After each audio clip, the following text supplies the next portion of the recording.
So, welcome, welcome. Today we are having another episode of the Water Cooler Chat Show where conversations flow easily. And we are part of the virtual book tour, and it's in association with Activate Core and with Jenny.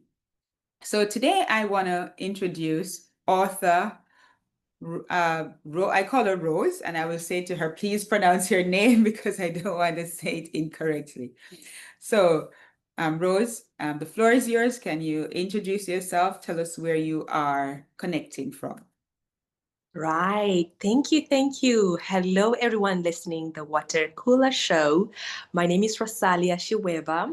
I am a Namibian. I lived abroad in China for over 12 years, and now I've relocated back home, where I've relocated for over a year now. I came back home in 2024 around April, and now it has actually clocked 1 year fully being back home. Yes, I'm an author. I am a content creator. I am a life coach. I coach executives, business people, especially people who just want to attain their best version. And one of my popular coaching session has been around public speaking. So far, it has been really a great journey. I am an author of A Black Girl's Tale of Hope. I've published my book. Firstly, it was 2022. And that year when I published, I believe that's the same year I also joined the visual book tour that has been initiated by Sister Jennifer. And it has been a beautiful journey ever since. I've been also hosting authors on my other shows and stuff like that. But yes, I am currently in Namibia and I'm joining the Water Cooler Show from Namibia. Thank you so much. So, you talked about being in China for 12 years. How did that journey begin? And then, the middle parts, and how did it end? Right.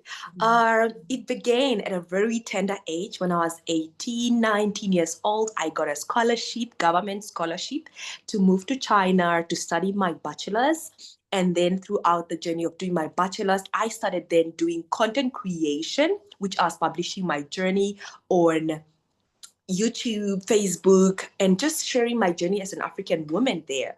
And so through my degree, I've continuously been a content creator, right? And then also listening to a lot of stories. So after my bachelor's, I did my master's. I also studied Chinese at some point. I worked in China at some point. And then throughout about maybe the eighth year, the ninth year, I started feeling like, I was now getting into the channel of coaching because content creator, you are creating a lot of information online, but there's also a lot of people who give advice. They give you strategies on how to do live and all of that. Through my journey of now doing live in China, I discovered that I knew, first of all, the reason why I went on YouTube because I love communicating. But then as I read a lot of books, I continuously tried to seek my purpose. And so eighth year, ninth year in China, I started coming to this actualization to say, I want to now get into coaching where I am really living my purpose, and hence I then started writing my book, trying to question myself around my purpose. Who am I? If I'm doing my purpose, who am I actually interacting with through my purpose? And then I read this book, maybe in the 10th, 8th, 11th year. I read this book. It's a Christian book, and it was talking about purpose and purpose and purpose. And I knew that I wanted to impact people. But one thing when I was doing YouTube over the time, I was not really seeing the tangible of purpose through my YouTube channel. And hence, I ventured into writing as an author. And then when I got the answer of saying, my purpose, I want to do my purpose, but I also want to have a tangible community of who am I impacting? I realized, hey, impacting Chinese might be a challenge because they're really way advanced in foundational work. How about if I go back home and then I impact my community that I know we are still at the grassroots level? Namibia is a developing country, but we have a lot that is already going on. Free education at some point, great healthcare system, but I know people still need to push their mindset to come to the global way of perspective and all of that. This is not to say we do not have people who are way for ahead, but I know there's still a really big room for us to do that foundational work. So when I got the answer within myself, impacting communities and helping people to attain their greater vision, that's when I made a decision to move from China to come back home to Namibia. Yes, it has been a journey of self-discovery, just knowing about myself, because I came at 19 and I left around 30 something years. So yeah, you can imagine. Yes.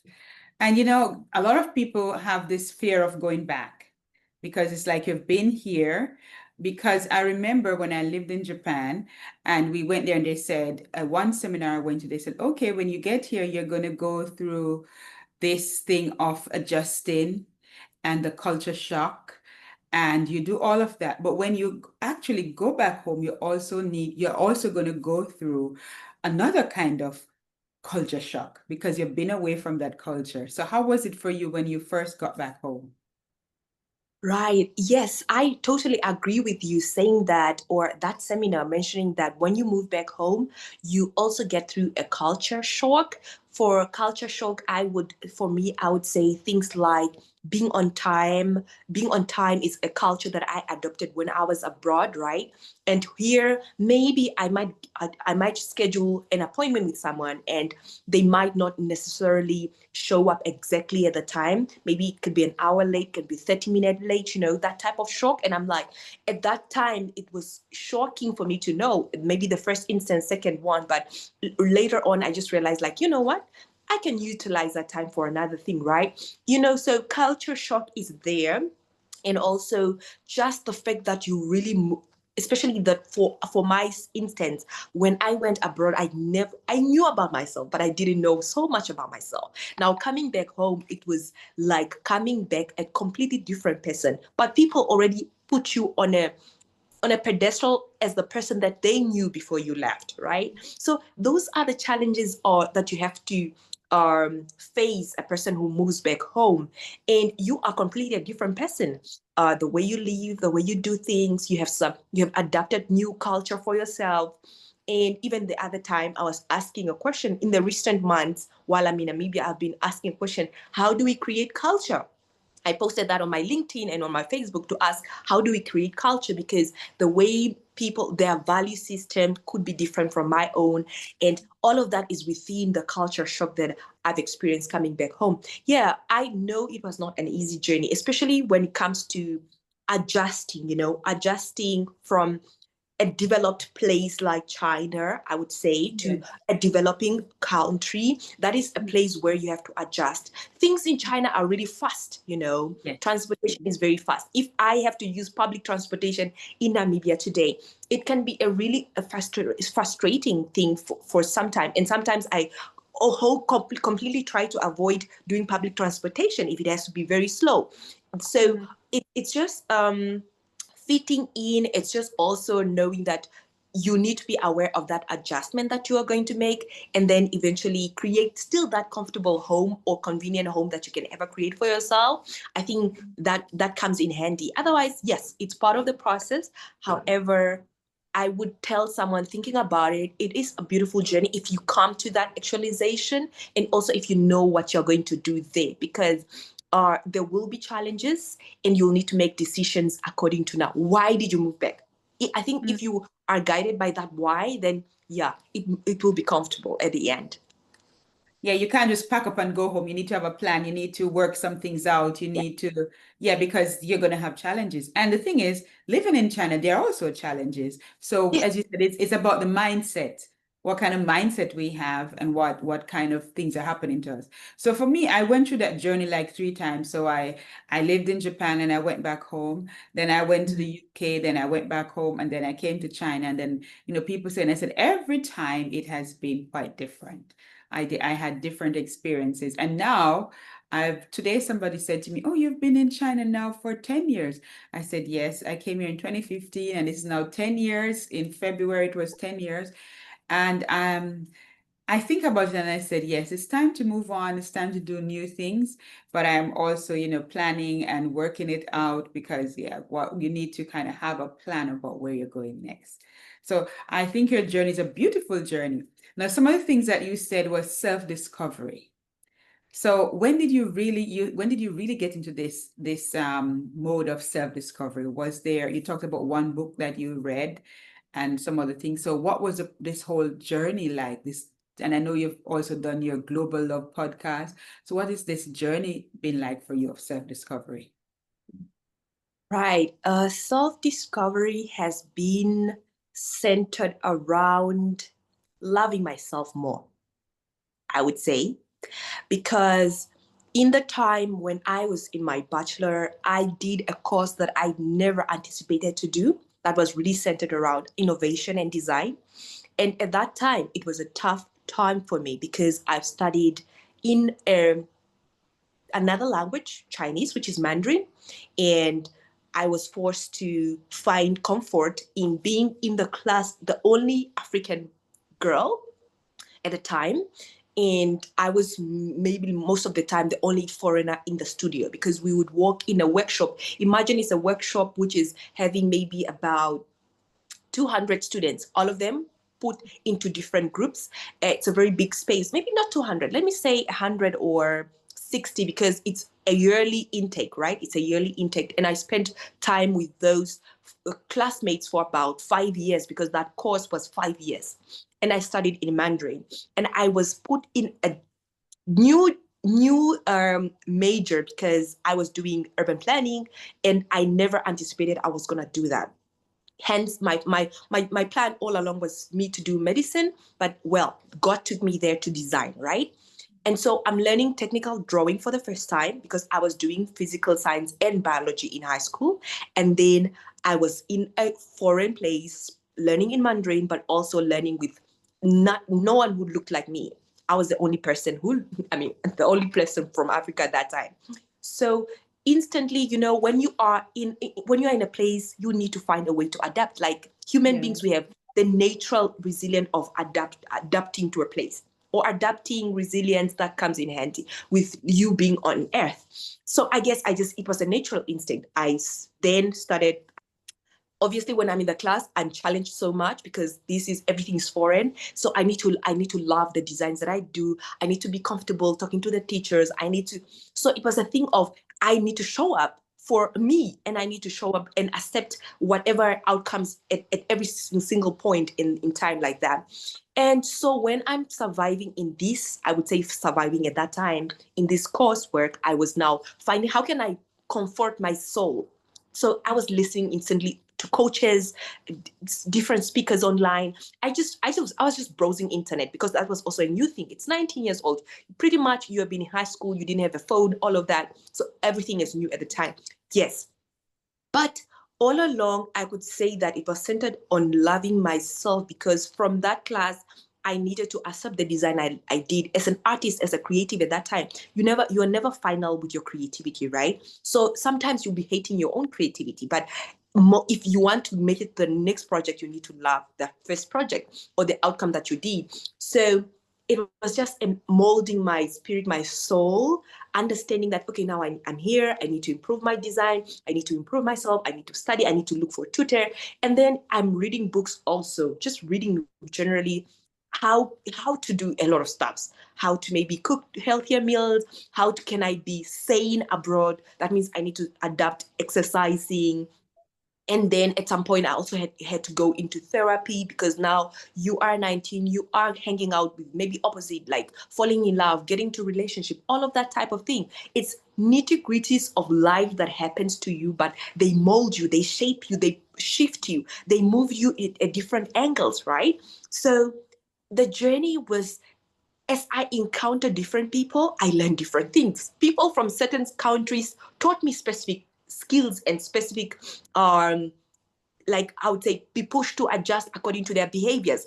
I hang out with different people from different countries. And when I interact with them, I discover more. But one thing that was at the center is loving myself more, but also coming out of being a people pleaser. That means school, I needed to speak up more, right? At school, I needed to ask more.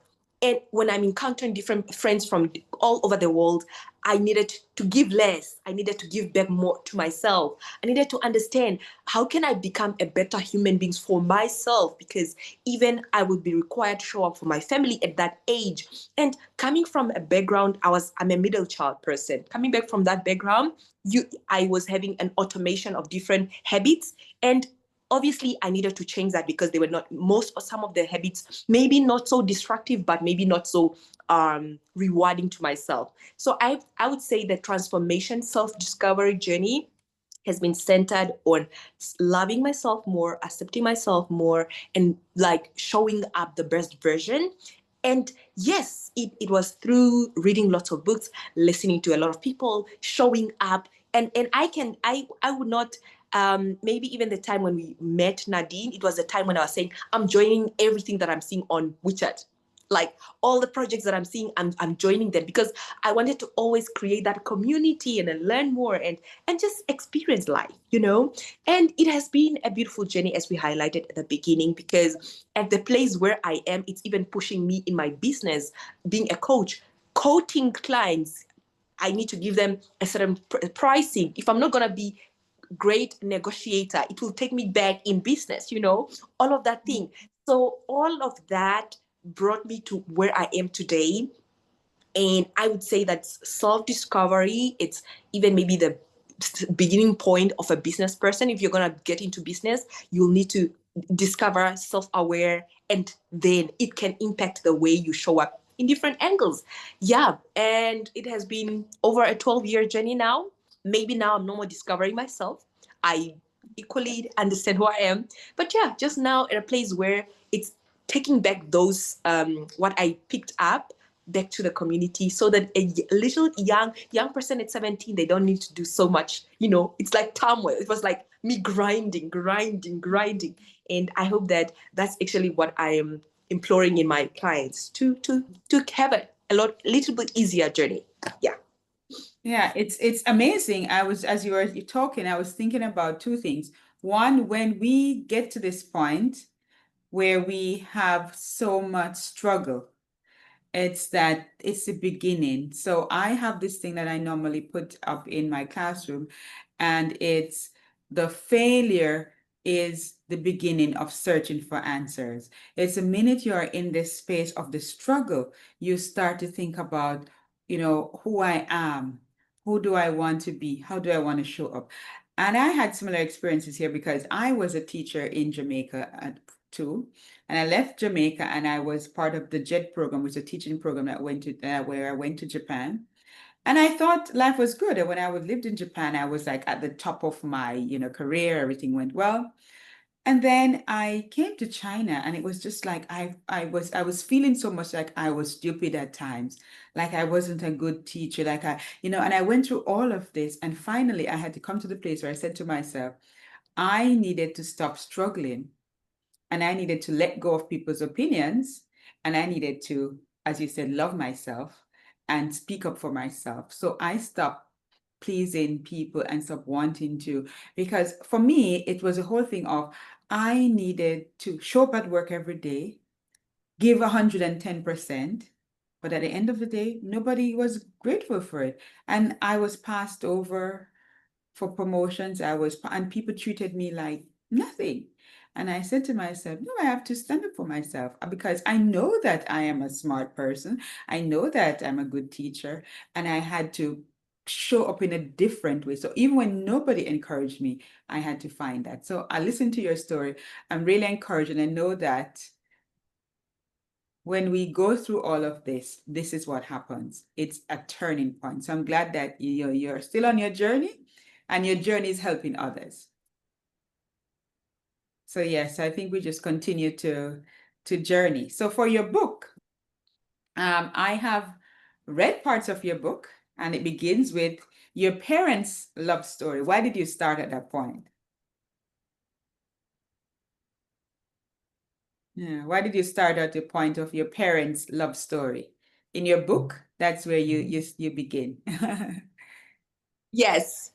uh the book started at the part of my parents loving themselves, meeting each other. And I would say that the book is actually a collection of my people and where I come from, right? So I would say my parents are the starting point because they are the beginning. I have begun with them. I've begun with them. If it was not for them, I would not be here. But obviously, even my ancestors, my grandparents, I've shared some of my stories from my grandparents.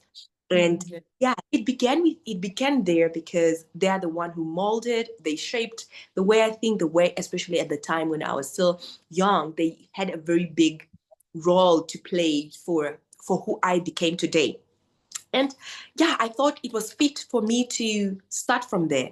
A blog girl, tale of hope, a story that was narrated to share the hopefulness of who, where I was coming from and the journey through it and what's still to come, right? And so even at the time when my dad was asking out, because I shared about my father asking my mother out, he Yeah. had a possibility to continue to be hopeful because when a man is asking a girl out at the first time, we never Yeah. go directly and say, hey, yeah, I do want to create a life with you. We are all okay, maybe coming from, not speaking for on behalf of all girls, but maybe where I come from, it's we maybe coming from my own experience. There was a point when date someone is interested in me, but I would not really entirely say I'm also interested. I'll maybe play hard to get. That Mhm. was maybe 19-year-old Rose, but Rose at 32, she has a different approach. I see you are interested in me. Like, let's talk about it and see where can we create, what can we create together, right? It's more a direct approach. But for my mom, she gave my father a tough time to think about it, to for him to come and prove a point, travel to her workplace and say, is this guy really serious? Despite him going to my grandparents' house, homestead, my maternal grandparents' house, where my father traveled there to say, I want your daughter hands in marriage. But my mom was like ignorant. She's like, yeah, who is this man even after all? So I thought it was important for me to begin there because that was also the beginning of them giving back to me. And yeah, But I think it's a beautiful story because I think a lot of the times when you read books from African writers, as I said, it's a lot of the times it's all about struggle, it's all about problems, it's all about. But you were writing this story, telling us how your village was, how your parents were, and just making us feel comfortable to like the story. That they're normal people. Like in every culture, people have these ways of dating, of meeting, of these protocols you need to go to. And so I like that story because it reminded me of my village and of people that I grew up with, and it didn't seem far-fetched because not every story is a Hollywood story. And I think that's where we need to come from to hear other writers, because not every story goes the way of a Hollywood story. They're normal people. Yes. that's the So that's the truth. yeah, yeah, yes. So is this why you had your Global Love podcast? Does this have to do why focus on love? Oh, love. I mentioned about centered about loving myself more, Mhm. right? So the Global Love podcast, then it came on to share stories of people loving themselves and also still highlighting the beautiful love stories that we could experience in my network, in my community. But this network and community is mainly of people that I've encountered from different parts of the world, right? Hence the Global Love podcast. And also just to give back more love to the world. We tend, as you mentioned, people focus on mostly on negative, for whether it's stories from Africa, whether it's stories from about Asian. Maybe people more know the negative narrative than the positive narrative, right? So the Global Love podcast, it was just a place where how did we encounter love? I am a single person right now, and I have so much love in my heart, and I do not feel like I'm lacking anything. I feel so complete in my life, right? But there's a thing of, if you're single and you don't have a male person or whatever orientation you have, if you're not seeing, if you're not married at 30, you are deemed to be like you are a failure and everything like that. So the Global Love podcast was a place to share about love, not about only those who are in relationship, but how do you experience love? How did you experience love this week? Ask yourself that question. How did you literally experience love this week? Did it come from you? Did it give it to other people? And so it is a place where I bring on people and let's just talk about it. Let's have it easy way, also a very easy chat show where we talk about love and different facets of love, because I people put it in a way that it's just one solid thing. It's only about male and female, or female to female, or male to male. But there's so many facets of love, right? Hence the Global Love podcast, where we just share stories on love in different facades. But at the end of the day, is really just to share back to the world to make it a better place. We need more positive stories. And I love the way you related with the Black Girl's Tale of Hope, because even in that area, I really want people to know the original stories of us, as Yeah. African Black people. Mhm. And with through my journey of content creation, especially when coming back home, I document stories about people and places on YouTube and Facebook. You'll see that, and it's just giving the original, authentic love stories and authentic stories of us. But at the center of it is for us to share the positive narratives, so that people get to know us from different angles. Yeah. Yeah, I love that. I really love, and I love that question. We need to ask ourselves, where is the love coming from? Yes. Because so many times we feel inadequate, like there's something missing. So if I'm not married, then there's something missing. And if I'm married, there could be something missing. But when we can think of a bigger, space and not just focus on this one thing. So my next question was going to be, what is Hold your 1 minute, Nadine. If you yes. can just pause. If you can just Okay. pause. I Yes. will. Yes, Okay. okay. Yeah, okay. So I was saying that, what is your take on interracial marriages or interracial relationships? Right. Mhm. I've seen interracial couples. I've felt and experienced them from different friends. And I would, the way I look at the world, for me, I look at the world as we are one people. We are collectively searching for the same thing: to be loved, to be seen, to be understood, to be accepted. And I love the fact that people have made it their own priority to find love in different places and experience harmony and community from different people. Whether you're Asian, you're African, you are American, I look at it and say that if I find my community in a person from Africa, in Ghana, I mean, that's okay. If I find it in Kenya, that's okay. If I find it with an Asian, that's okay, because as I mentioned earlier, we are just one person. Different life, different time zones, different timings, but at the center of it, communities are actually centered around the people that you encounter, are centered around that. Is it going to work? Is it going to work in this friendship? Are we going to love each other and accept each other for who we are? And are we going to celebrate each other? That's validation and all of that thing. All these values, I think, from whether you're from Asia, Europe, wherever, at the end of the day, what you really want is love, life that is full of harmony and peace and growth and progress. And so when I look at interracial couples or relationship, I don't look at people and judge them. I don't look at people and put them in boxes, because I love it when it's diverse and beautiful as it is. And if that's where you will find that acceptance and love, I would say go ahead for it, sister or brother. And yeah, let's just continue to celebrate that diversity, so that we have awareness that there are interracial couples. If it's not for you, then it's okay, but at least you have understanding and acceptance of others.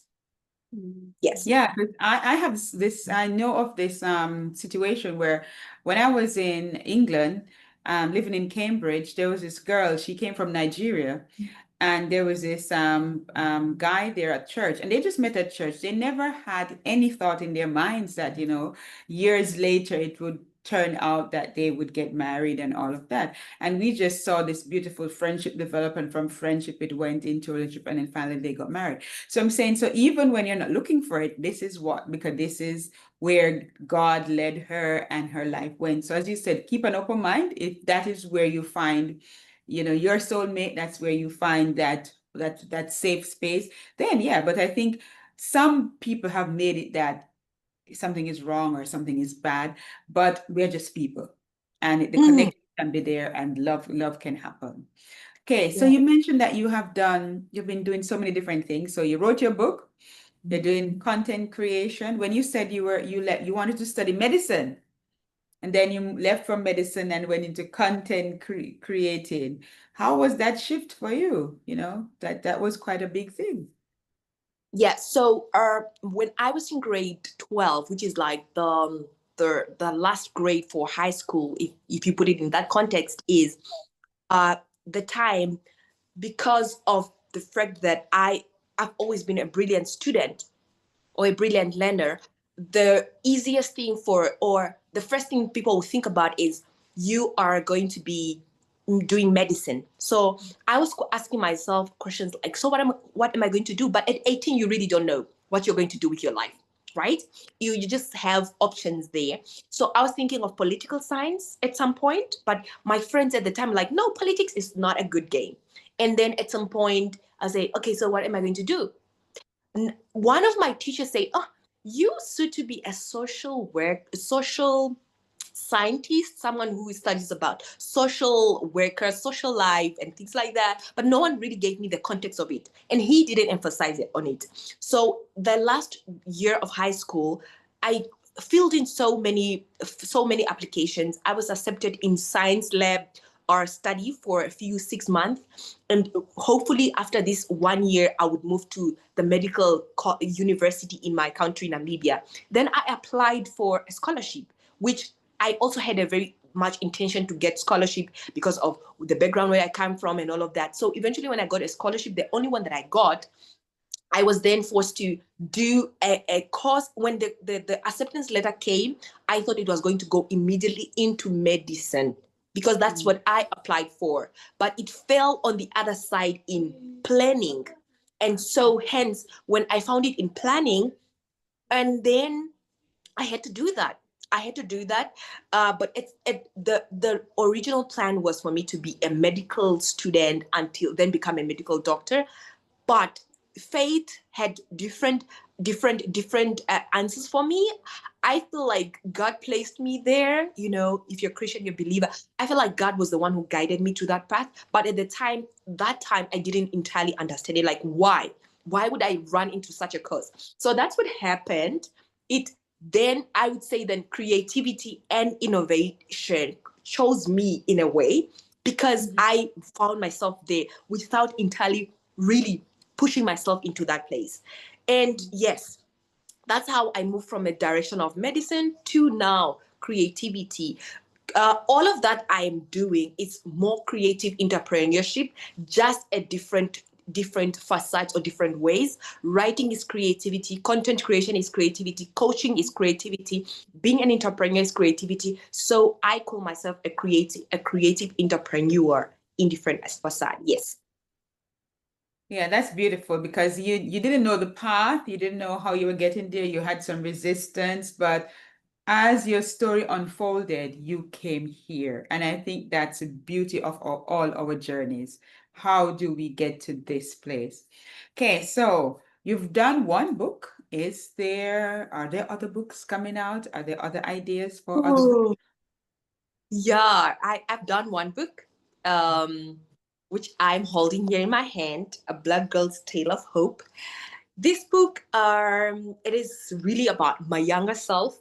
I've not written anything about in my, after all of these, I've not written anything. So you can clearly see there's so many books. Even this show right now, sharing, I feel like there are so many angles that we spoke about that could be wrapped into books because it's just an avenue for people to experience me from a different angle. Yes, I've been three or four books so far. I've been writing. And hopefully by October, I should have my second book published. Yeah, I can share. I have one book written, Whispers from My Heart, that is upcoming. I have a book that is also upcoming, is The Homes We Left, The Homes We Found. I spoke to you about that. And then the third book that I started, I wanted it to be more, maybe not a true story, maybe, but around finance. And so, yeah, those are some of the books that are in progress, but we're only seeing when is the right timing for them to get out and the world can experience them. So do you publish to a publisher? Have you been using a particular publisher, or are you doing, self-publishing on your own? What's the publishing journey Yeah, like? I'm doing self-publishing. Yes, self-publishing. Okay, Yeah. okay. So are you just focusing then on memoirs, or do you want to write other kinds of stories? Are the ones that are upcoming are completely not memoir. They are self-help or Self-help. motivational, and yeah, memoir. I think a memoir is great. Yeah, a memoir is great for the first time. I think it was a really great time, a great way for me to venture into writing with a memoir, and then after that you explore other avenues. But yeah, if someone is listening and they want to start writing, like, you can start with a memoir. Why not, right? And so yeah, um, upcoming, I definitely think it's different. Yeah, not memoir at all. And well, we look forward to all of that. So do you have like a space where you can find all your writings? So you have your own, like, you have your own podcast, you have, so introduce some of that, share where we can hear more about you then. The places where you, excuse me, Yeah. can you The repeat that? places, the places where we can find you, or we can learn more about you. So do you have your own website? So where can we connect with you more? Where can we connect with you more? Can you please repeat? Where can we connect with you more? Okay. Or I would love the audience to listen to me. All right, all right. I would love the audience to listen to me on, obviously, YouTube. I have my podcast having are going on there. YouTube, I have lots of stories happening on YouTube. Connect with me on Facebook, Instagram, Rosalia Shiweva official. You can search for that. You'll find me. My first book, A Blood Girl's Tale of Hope, you can find it on Amazon. It is over there. You can purchase an ebook on Amazon. And if you would love a hard copy, you can email me, Shiweva Media at gmail.com. So SHIWEVAMEDIA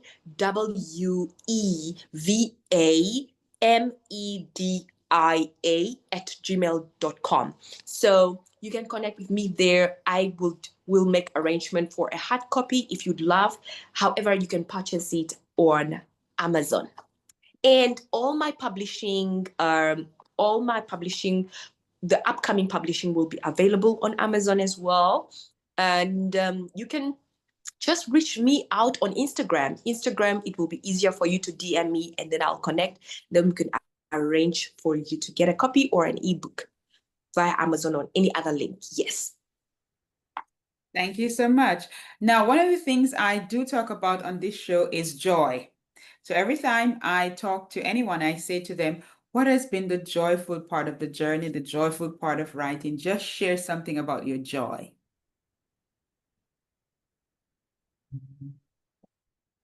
So The joyful things that have joy has happened. been when the readers give me feedback. Yes, the joyful thing has been seeing people reacting on the creativity that I've done in my book. That means beautiful. The joy has also come to me when I'm like, whoa, I wrote that.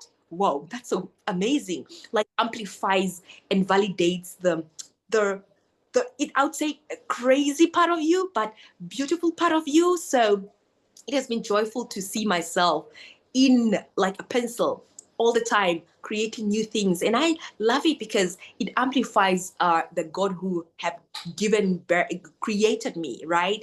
Because now that he created me with a brain that I can create something new, I feel that is something beautiful to be joyful for and celebrate about. And yeah, connecting with like-minded people, because if you have a community of people who are like you will find joy. I love joy in community. And yeah, the creativity and the writing has brought so much joy to me in that facade or from that angle.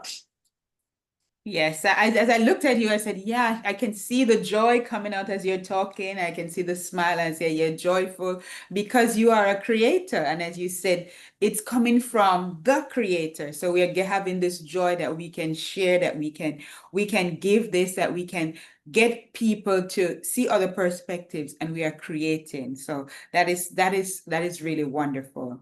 And as part of the show too, we have what is called the diamond drop. Now, the diamond is what is something that you think of your journey, whether as a creator, whether as a writer, whether from, things you learned about your self-discovery, self-love, that one sentence that you want to leave with listeners? Oh, the one sentence is self-validation is the most important thing. Self-validation. Do that for yourself and you'll be happy for the rest of your life. Maybe not really happiness which we're looking for in life, but you'll give yourself the room. So self-validation, very, very important. Thank you so much.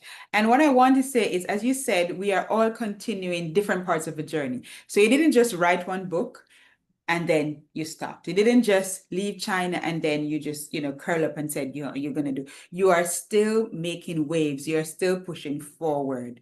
And that's the thing. We have to keep growing and changing and reaching new levels. So when you get to here, you have to think about the next level and the next level and the next level.